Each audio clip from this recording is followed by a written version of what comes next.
Hey everyone, and welcome to the video. It's a beautiful 75-degree day here.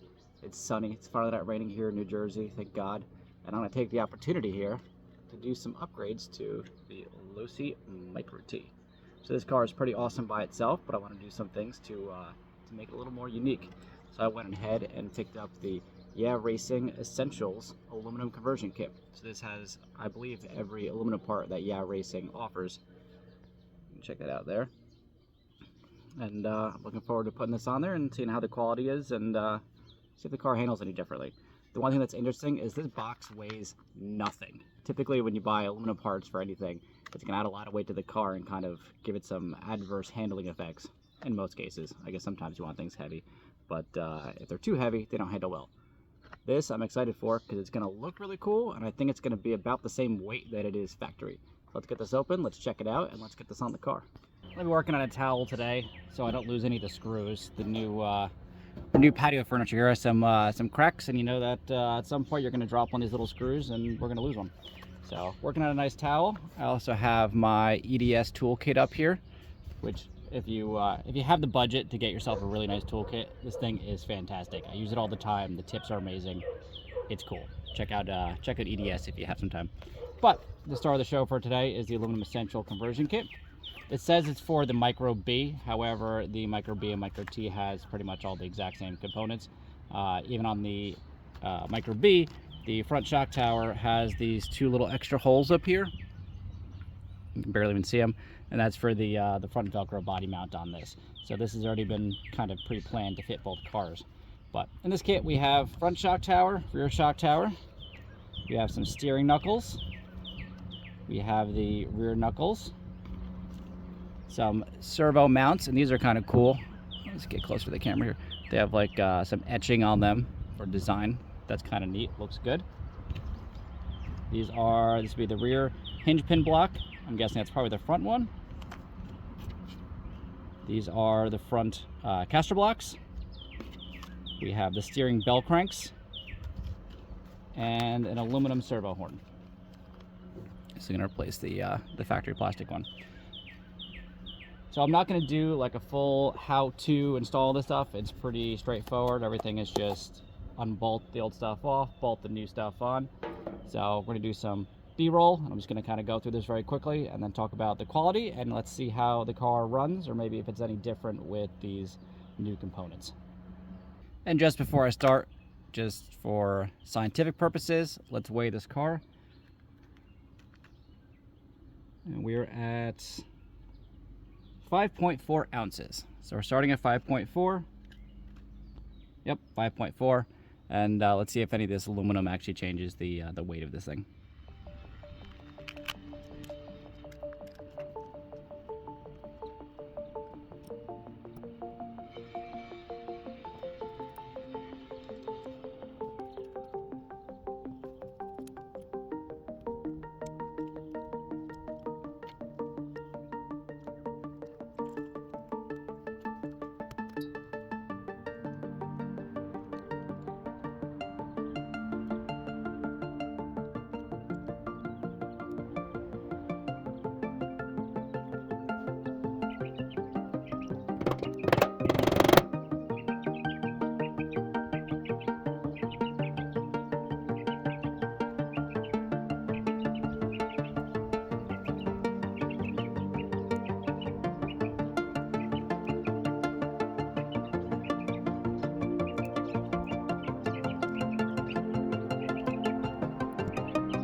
So we are done. This was a lot more of an undertaking than I thought it would be. I'll put a timestamp in the video, but I think it took me probably closer to 2 hours. I know the bell cranks in here were by far the most frustrating thing. The bell cranks took about 30 minutes just by themselves. The quality in the machining and the fitment of everything was actually very, very good considering how, you know, tiny these parts are. And we also have, like, you have the little chrome trim around the blue shock towers and whatnot. You have that etching I was talking about. So the parts look fantastic. It's just the screws are so tiny. So the difficulty in this was just dealing with everything being very minuscule. Back to the bell cranks, that was really my only big problem. I kind of figured out that the hinge pin brace, I guess here, pivot block, hinge pin brace, this has to go on last. So when you're undoing the front end, the front shock tower, the front shock tower doesn't matter which order you do it in, but the upper plate has to come off, and the skid plate on the bottom, that will come off. You have to build the bell cranks, which the stock ones use a bushing. These have bearings, which is nice. I don't even know if I'm going to be able to have you see this in the video, but there's these little brass guys that are going to go into the bell cranks. And they gave you an extra set. That's why I have some here. And they also give you an extra set of bolts.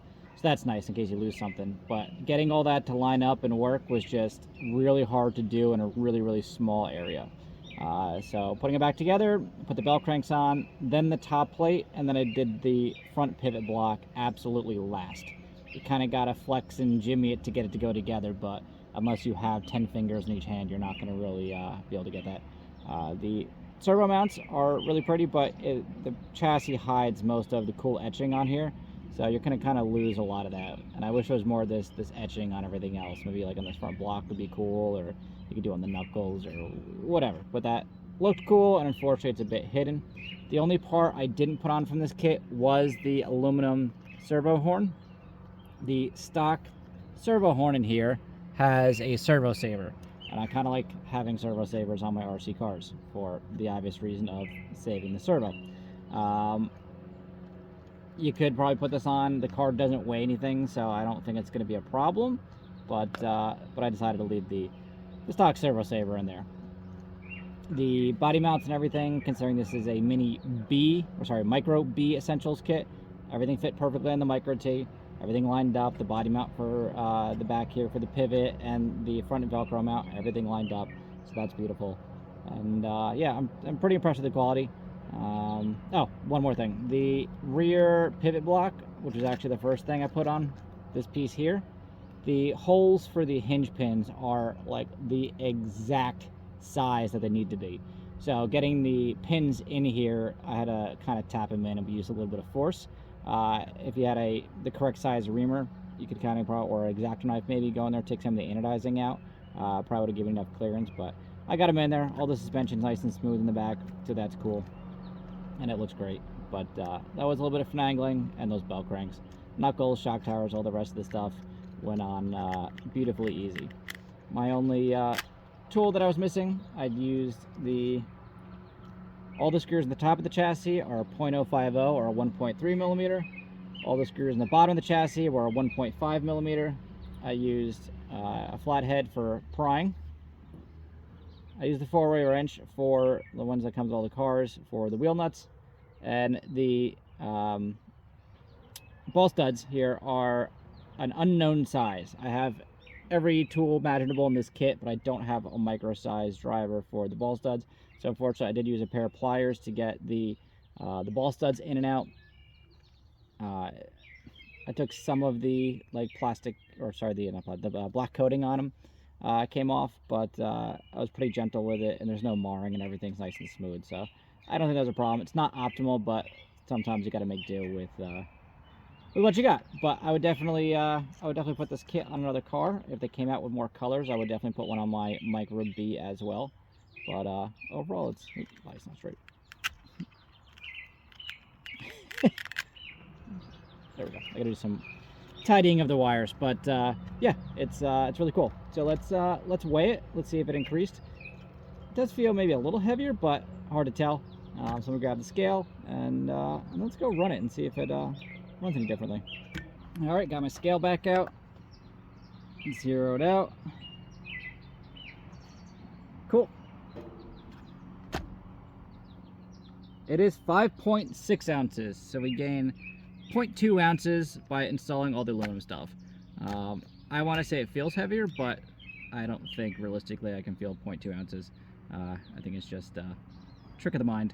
But all the aluminum stuff should add some support and strength. I'm excited to go run it. My predictions are that it's probably going to feel just like it did before. I think this whole upgrade was a lot more for the bling aspect rather than performance per se. I don't know how much performance upgrade you'll get on one of these things by just going brushless and just trying to make it super fast. I think it's just too small to really feel a lot of changes. But I'm gonna go charge up the battery, and also have to charge my phone because this project took me way longer than I thought it was going to, and we'll get some laps in.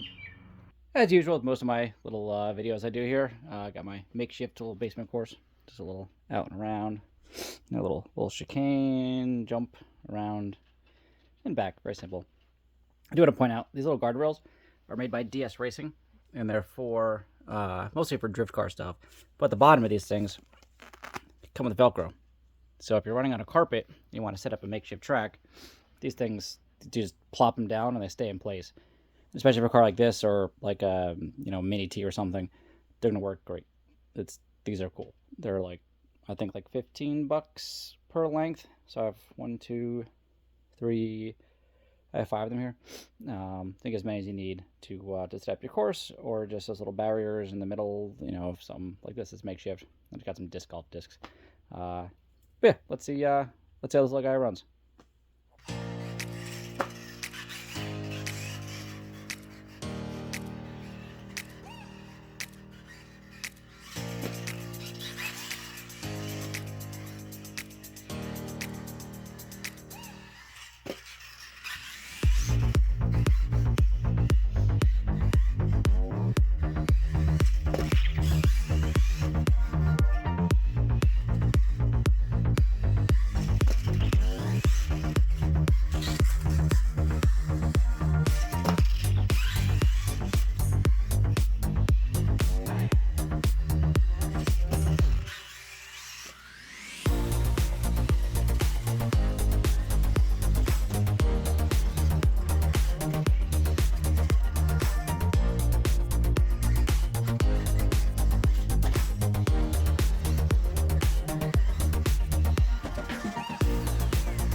So the racing kit on this is really cool.